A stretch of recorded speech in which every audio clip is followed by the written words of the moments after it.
a biblical perspective on life, culture and current events. This is 2020 on Vision. We're here speaking with Jasmine Yuen from the Australian Christian Lobby about recent developments around the controversial Respectful Relationships program, which is up and running in Victoria. As mentioned just moments ago, the program has raised many eyebrows in the broader community, and it's starting to get some pushback even in mainstream media as its critics label the program as unnecessarily exposing children to sexually explicit practices. And this is traditionally seen as subject matter that should be dealt with by parents rather than educators. Welcome to the program here today on 2020, Jasmine Yuen from the ACL. Thank you, Tosh. It's always good to be back on Vision. Well, it's always great to have you guys out there in the think space of what is needing to be spoken of on the fringe issues that before the broader community have really come to their consensus about the issues, having the ACL there speaking righteousness out into the void. So we just want to thank you for being there. And we want to get onto this respectful relationships conversation in a minute. But there's something else that the ACL are wanting to speak about at the moment, which is about raising up the next generation. Would you give us a thought about what's being birthed out of Victoria at the moment? Oh, yes, definitely. So God has always put a burden in my heart about the next generation.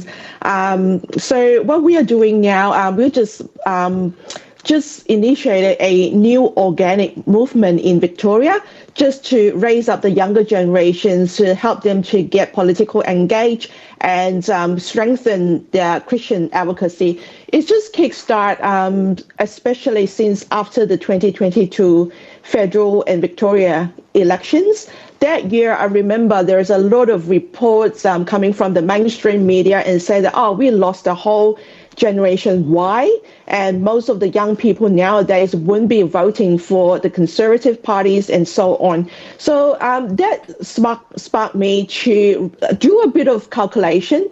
So from then, 2022 up until next year, 2026, 4 years, I'll just look into my own children. I have, two teenagers at that moment. So when I look into the 2026 state election for Victoria that is next year, I'll just realize that my elder son will be voting for the first time, and he is the very last group of Gen Y, Gen Z voting. So what it means is that if we don't get to the younger generation, not only talking about Gen Y, but we will lose the Gen Z for a long time. And also when we look into 2030, there is the Victorian election following the one next year. My younger son will be also voting for the first time. That is a very first group of Gen Alpha voting in the election. So I just thought God has put a burden in there. If we don't get to them now, it will be too late. Raising up the next generation is always a challenge for every group that goes through, whether it has victories or it has its challenges. Can you tell us about the initiatives that the ACL are looking to implement around that? Yeah, so since 2022, we have been having thoughts, how are we going to get the younger generation, especially young adults in uni, in some of the workplaces now involved in Christian advocacy. So we have been busy. So until a few months ago in the federal election, I've just started to reach out. So when I'm running the info session, I'll just reach out to parents and grandparents as well and say, we are having all this info session. Please bring along your first-time voters, 18, just turned 18, who are going to vote. And there are actually family bringing them in. And there is a couple of churches as well, just let me in, just to speak into this group of young people there. And so they are really enthusiastic and come, ask lots of questions. And I can really feel that they have a burden in their heart. And there's the issues that ACL have been working on is burdening them as well. So just a few weeks ago, we are gathering a smaller group of young adults.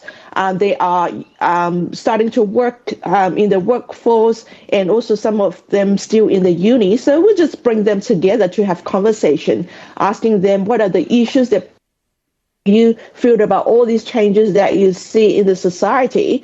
And then we just work out something like a strategy. How do you want to get engaged? How do you want to see change in our community? So from there, we just kickstart something organic. It's not structure. It's not something that is really needs a lot of commitment, but just organic. So what I'm asking to do is just be a bridge, like a spark. I just remember from a scripture, 2 Timothy 1:6, that say, fan into flame your gift for the service of God. And so I just see them, each is like a spark, and they should all go into their own network of friends, Christian friends, and peers to inform their friends about all that is going on in the society and how it is going to impact their Christian life or their future family life, and encourage them to follow ACL, sign up for emails, and also follow ACL social media, and also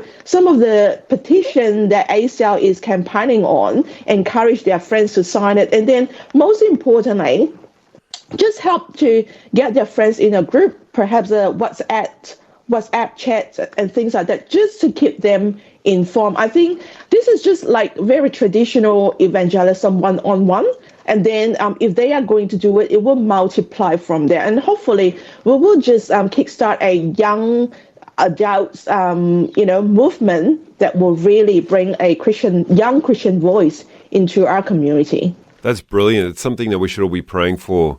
It's the command of King Solomon to train up our children in the way that they should go while they're young.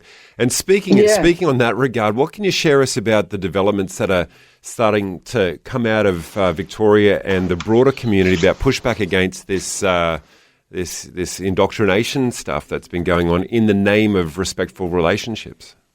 Respectful relationship, we have been talking about this program for years, is actually in a way or indirectly taking over the Safe School program, if you remember what that Safe School program is.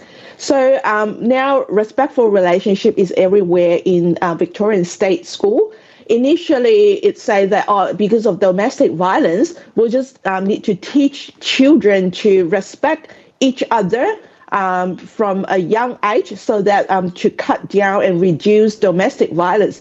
But of course, when I look into the initial teaching material for a respectful relationship, it's all about gender ideology, it's all about identity politics, and it's quite concerning. So previously, what the program has been designed is that they don't bring in gender diversity until grade 5. And in the lower year level, they will only bring in things subtly, just like boiling the frogs. Indoctrination is very slow. So they just try to dismantle gender stereotype and teach children that regardless of whether you are boys or girls, you can do whatever you like, or wear any color clothing that you like. So it's actually very cunning in a way that they do it, boiling the flocks. Until grade 5, then only they bring in the gender diversity stuff.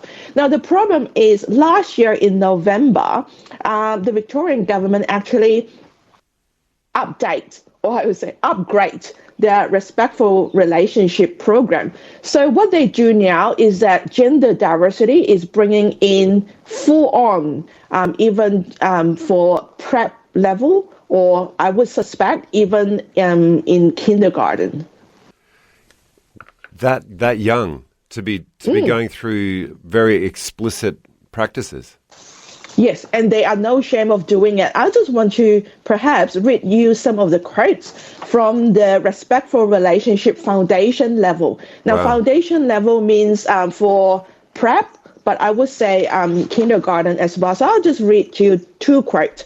This is one that asks teachers to explain to students, quote, "Some people feel it is just right for them to be called a boy, and that this matches with their body parts. Some people feel it is just right for them to be called a girl, and that this matches with their girl body parts. Some people feel they did not get a good match for their body parts, and they do not want to be called a boy or a girl, but rather something that is right for them. Other people feel that the label boy or girl is not the right label for them, and they want to tell us the right words and name to use for them. Sometimes people use the word transgender, gender diverse, and non-binary. These are words that some people feel more comfortable using for themselves, unquote. Now, I just want to say, this is to explain for prep students. Can you imagine how confused the prep students is? They can't even write their own names or spell their own names yet. And they are giving all this terminology that is very big and very confusing. But let me make another direct quote from a instruction giving to teachers to use inclusive language. It's a quote, where gender need not to be a main identifier, refer to siblings rather than brothers and sisters, and students rather than boys and girls. Avoid positioning gender as a binary by introducing your own pronouns and checking which pronouns students use for themselves, unquote. Now, again, this is for prep students, if not kindergarten students. How confusing it is that our children growing up in the state school under the Respectful Relationship program. For young developing minds that are just absorbing whatever data is put in front of them, it's almost like going ahead of them and saying, don't think about pink elephant. Don't think about a pink elephant. Try really hard not to think about a pink elephant. And going into that, placing that idea in their mind, of course they're going to think about it. Of course they're going to go into it. And the thin end of the wedge comes in the name of harm reduction. But in the concept of harm reduction, there's a doctrine that's pushed in, a worldview, a theory of how to view life that comes in the name of harm reduction. And it's a very thin end of the wedge that's been used by all kinds of regimes for societal change in the past. How do you see this impacting the broader community now in Australia? Because I'm aware of in the United States there's been a reversion back to these words like transgenderism and inclusivity and non-binary and all of these really newspeak words that have come out over the last decade or so. People going back to the psychotherapy and the psycho assessment of people who have gender dysphoria. That term is back in vogue again, where it was sort of banned and pushed to the side because we've got to use these new words. How is the Australian media, how is the Australian society reacting when they're finding out that these practices are being put before the kids? I would say in the past few years it's very slow, or maybe it's not slow, it's just fear that the mainstream media is just not courageous enough to call some of this out. But it's good to see last week, actually on Thursday, to see some of the mainstream media calling it out. So the Australian, they had a report, just not direct quote, but just mentioning some of the things that I mentioned, that all this gender diversity is taught to children as young as 5. It's good to see that they called it out finally after so many years. And another good thing is to see a Herald Sun journalist actually questioning our Premier Jacinta Allen about the Respectful Relationship program as well as the cast review. But of course, Jacinta Allen, just like her predecessor, Dan Andrews, they just throw in full-on support to the safe goal at that time, and now the Respectful Relationship. I would say, looking at the UK and other countries, is parents are starting to aware of it. And ACL, I have been actually putting a few videos on ACL social media to raise further awareness. I think parents are starting to be aware of it, and with the mainstream media coming in and some of the MPs as well, I hope to see there is a huge pushback, especially when Victoria is having the state election next year. To be honest, our country, regardless of different issues, especially in these gender diversity issues, is just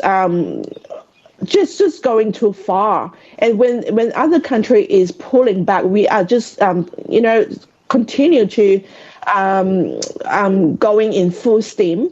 I would really hope to see that there will be a pushback at the end that eventually to see a curriculum or education reform or review.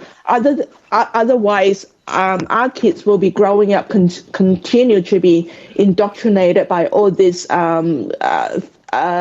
theory that is not even common sense, unscientific, and even not biology at all. Jasmine, you made a great point there. The pushback often is maybe neglected by voices out there in the community, probably around the issue of fear. I think a lot of the language that they pose these concepts behind is along the lines of, well, if you don't think like this, then you're a bigot. If you don't think like this, then you're hateful. If you don't think like this, then you're not compassionate. What would your advice be to the everyday parent out there that's listening across Australia today that's like, hang on, this is private family business for me to be able to shape the worldview of my child. The education system should be able to teach the technical side of life. What would your advice be for the average Aussie listening in today? Yeah, they should really go speak to their school principal and also teachers, is because at the end, even though there is a program, it is really up to the school principal or the teachers that determine what components to be delivered to the students. But of course, parents really need to engage in conversation with their children, what they have been taught at school. Really, parents this day really need to come back and have a debrief with their children. Otherwise, the toxic that is taught at school, we will never find out. Yeah, it's amazing. Parents need to engage. It's amazing the few short conversations that we can have with our children that are worldview building while they're still young. It's amazing the impact that can have on their lives. I know numerous families that have taken the time with that, with mine as well, and just having the opportunity to sit down and say to your kids, hey, take some time and speak into their world about what it is that you see as a parent. It's so powerful in helping them frame up their world. Just as we close, we've just got a few seconds left, Jasmine. How would you encourage parents to open those conversations? I was told that many parents are still not aware about all this indoctrination at school, or they are skeptical about that. I have evidence like those direct quotes that I read to you just now. It will be important for parents to really research into that and also inform other parents. But most importantly, engage with ACL, follow ACL social media. We will flash out a lot more information. And another thing I just want to say quickly is that, not only speaking to the school staff about all this material, but also is parents need to rise up now to also talk to their local MPs about all this indoctrination. That's right. So parents, you can visit the ACL website and get from them the links to social media. It's simple as acl.org.au. Jasmine, Yuen, thank you for joining us on 2020 today. Thank you so much, Tosh. Thanks for taking time to listen to this audio on demand from Vision Christian Media. To find out more about us, go to vision.org.au.